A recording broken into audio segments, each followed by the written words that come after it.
Chi, eigentlich Tai Chi Chuan, geht es um das Yin und Yang in uns drinnen, in unserem Körper. Die chinesische Medizin kennt Energieströme im Körper, kennt Energieleitbahnen, die den Organen zugeordnet sind. Und je besser und freier die Energie in diesen Bahnen fließt, umso gesünder ist man und umso besser ist man drauf. Und man kann durch die richtige Bewegung dafür sorgen, dass die Energie in den Leitbahnen optimal zirkuliert. Und genau das macht man mit dem Tai Chi und dem Qigong. Das ist prinzipiell für jeden geeignet und man sollte es deswegen machen, weil es ein längerfristiges Investment in die eigene Zukunft der Gesundheit darstellt. Also man macht das in erster Linie, um gesund zu bleiben und um leistungsfähig und widerstandsfähig zu sein und um Spaß zu haben. Man kann jede Position beim Tai Chi auf ihre Richtigkeit hin überprüfen, indem man dem System Energie zuführt. Wenn man richtig steht, geht es durch in den Boden und man braucht sich nicht anstrengen, kann einen großen Druck standhalten und wenn man nicht richtig steht, dann fällt man um.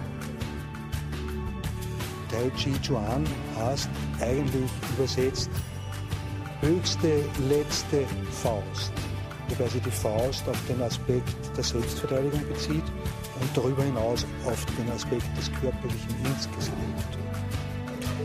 Das Tai Chi, also wie gesagt eigentlich Tai Chi Chuan, kann man als die Mutter aller Kampfkünste bezeichnen und entstanden ist es, so sagt die Legende, indem ein Meister der äußeren Kampfkünste in die Berge gegangen ist zu den taoistischen Einsiedlern, um dort die Meditation zu erlernen. Und der hat dann einmal gesehen, wie eine Schlange mit einem Vogel kämpft und hat sich gedacht, wenn ich das, was die Schlange macht und das, was der Vogel macht, mit dem, was ich mache, also mit der Meditationshaltung, kombinieren würde, dann würde daraus die ultimative Kampfkunst entstehen und aus dem ist angeblich das Tai Chi entstanden.